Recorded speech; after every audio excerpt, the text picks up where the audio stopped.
আজ ছিল আমার ক্লাস 11-এর শেষ পরীক্ষা। তার সাথে ছিল রমজান মাসের 16 নম্বর রোজা। তাই 11:45-এ গোসল করে স্কুল ড্রেসটা পরে বাড়ি থেকে বেরিয়ে গেলাম। তারপর বাসে চেপে চলে গেলাম গলসির বাজারে।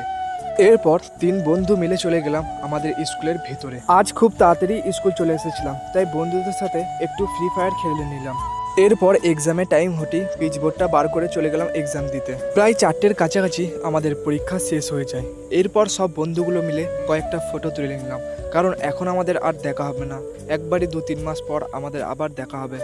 দেখতে দেখতে আমরা 11টাও পার করে দিলাম। এরপর আমরা 12-এ উঠবো।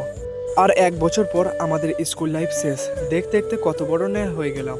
এরপর সবাই একসাথে স্কুল থেকে বেরিয়ে গেলাম। তারপর আমি চলে গেলাম আমাদের গলসির বাস স্ট্যান্ডে এসে বাসে চেপে সোজা চলে গেলাম আমাদের গ্রামের টপেজে।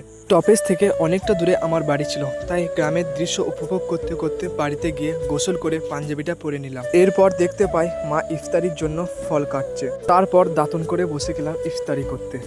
তারপর আজান হতেই আমি ইফতারি করে নিলাম। আলহামদুলিল্লাহ, আজকে আমাদের 16টা রোজা সম্পূর্ণ হলো। আল্লাহ তাআলা যেন আমাদের সবাইকে সব রোজা রাখার তৌফিক দান করুক। তো সবাই কমেন্টে আমিন লিখে যাও।